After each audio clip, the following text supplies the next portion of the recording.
Alright, ladies and gentlemen, I'm here tonight on the channel, and I'm here tonight to talk about Smackdown, uh, April 7th episode of Friday Night Smackdown. An excellent show tonight, I thought. Excellent show. After the backlash from Friday, which is well deserved, or from Monday, which in my opinion is well deserved after a terrible show booked by Vince McMahon. Triple H booked an excellent show tonight, I thought. Great show, no side of Vince McMahon. Um,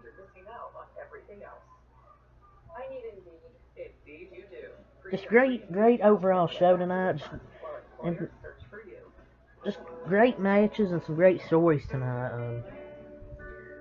Let's get right into it. So first thing we start off with the six-man tag between the Brawling Brutes and Imperium to start off the show. Excellent way to start the show. About a good 10-15 minute match tonight. About a good 10-15 minute match tonight to start the show. And I don't think the Brutes and Imperium are capable of putting on a bad match. And clearly Sheamus isn't done with Gunther. But that was a great open to SmackDown tonight. And that was a good way to start the show. And I think it's time we build Imperium as a whole up as a dominant faction. As a whole up to a dominant faction. That's one of the best things going outside the bloodline is Sheamus and Gunther. One of the best things going on right now in wrestling. SmackDown was way better than Raw, by the way. And there's supposed to be an 8 Triple H booked opening match. Crown was into it, and he was definitely in Gorilla for the opening segment here. Clearly a difference in this show.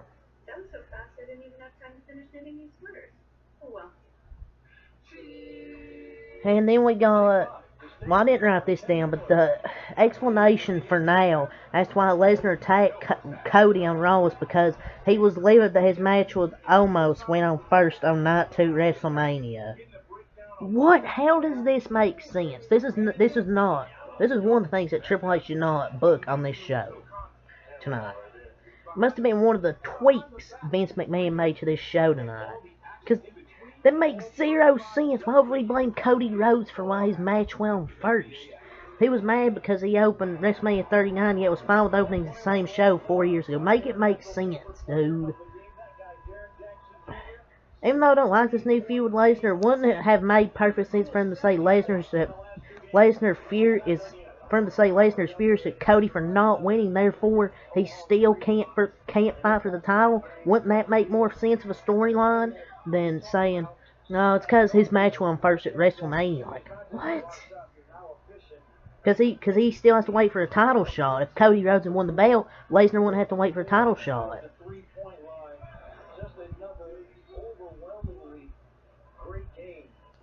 Like, this shit doesn't make sense, dude. This feud likely got booked on Monday. I don't buy the report. Fifle's like saying, oh, it was ahead of time, like a month before. I'm not buying that. This is nonsense, dude. This fucking storyline is so stupid. Like, I don't get it.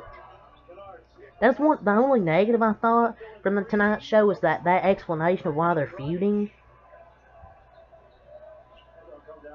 Must have been one of the tweaks Vince made, but yeah, we had Paul Heyman and Solo Sikoa backstage. A very interesting little segment here. Very interesting little segment here. Yeah, but basically the segment was a little interesting back here. He basically told Jey Uso to solve the Sami Zayn problem tonight, or you solve our problems tonight. And then he expects things to be handled a certain way tonight, whether he can get it done or not. So, but that was interesting. I didn't know what he meant by that. I expected something to happen tonight. Spoiler, it didn't. But this was just a very interesting segment. Keeps building up towards the eventual betrayal by the Usos to Roman Reigns, when then Roman Reigns will be at his weakest by SummerSlam when he faces Cody Rhodes again. They're eventually setting that up. And just notice how the little things, how he's looking at Jey a bit different. That's also a thing I noticed as well. Just another little thing I noticed. But maybe he's suggesting that Solo turning on his own brother. But the betrayal is on the rise. It's going to happen soon. Next you had Ricochet versus Ivar. One-on-one match. So, great performance by both. Ricochet's really good in the ring. Ricochet's damn good on in the ring, and so is Ivar. He's one of the best big men like in wrestling because I like that spinning kick he does. That's a great. That's I love that move. Um,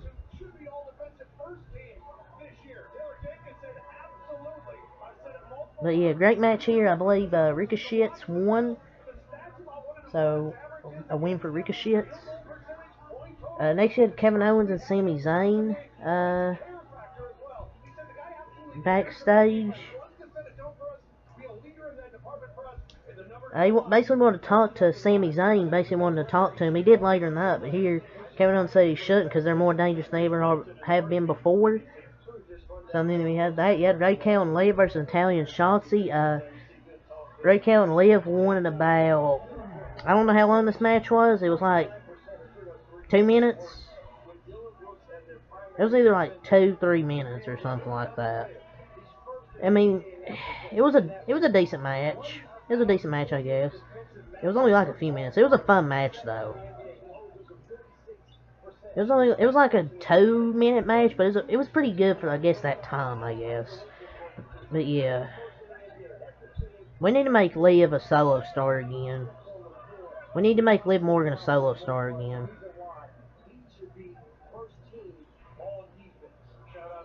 That match was like 2.5 minutes, which is not surprising, because Vince McMahon hates the women. LA Knight and Xavier Woods were backstage. LA Knight still upset he wasn't on WrestleMania, like all of us. He was upset he wasn't on WrestleMania. Xavier Woods basically got in his face, telling him he's crying about to all of them. And then, so we get him breaking his controller. So we're going to have that match next week on SmackDown. That should be a good match. Hopefully LA Knight gets the dub. LA Knight needs to take some dubs. Then you got Triple H, this segment. And we get the WWE Draft. He announces the WWE Draft is coming back in a few short weeks. And so no date will be given, but he did say when it's all over, it will change the game. But he's still running SmackDown, basically. But the draft is happening in a few weeks. No date, but it's gonna happen in a few weeks. But I did notice, why did they introduce him as the WWE Hall of Famer and not by his title? But he on commentary, Michael Cole just say he's literally running this place, but I'm not saying everything about that is true, but between that and the announcement of a draft, I have hope about what Michael Cole said about him running the place. But you gotta expect a bunch of NXT call-ups now. Some I like to see Roxanne Perez on the main roster, and some others. Maybe Gigi Dolan, some others that could go to the main roster. At least he's giving us something. Fresh matchups and rivalries, much needed.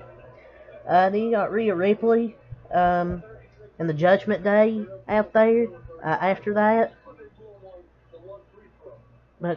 And they wouldn't let Dominic Mysterio get a word in. The level of heat that rains down on him is beautiful. And he's a natural at this. It's kind of amazing he's only 26. And he's skyrocketing. Deserves all the accolades. He's improved this much so fast. Good on the mic. This is one of his good accomplishments. He made the crowd eat the hate out of his hands about Dominic. And he's getting drowned in boos. It's some great heat. Judgment Day's killing it right now with Triple H.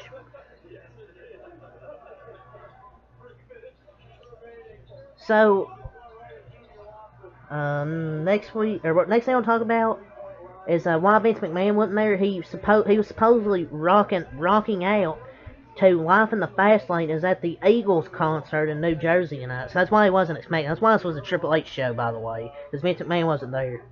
Good. Keep him there. Let him live life in the fast lane away from WWE Creative. Next, you had Rey and Santos Escobar versus Dominic and Priest. A really good tag match here between those two. So Dominic and Priest get the win over Rey and Santos. He's leaning Rhea Ripley. brought a little bit outside. So I'd like to see that match at Backlash, Zelina Vega and Rhea Ripley.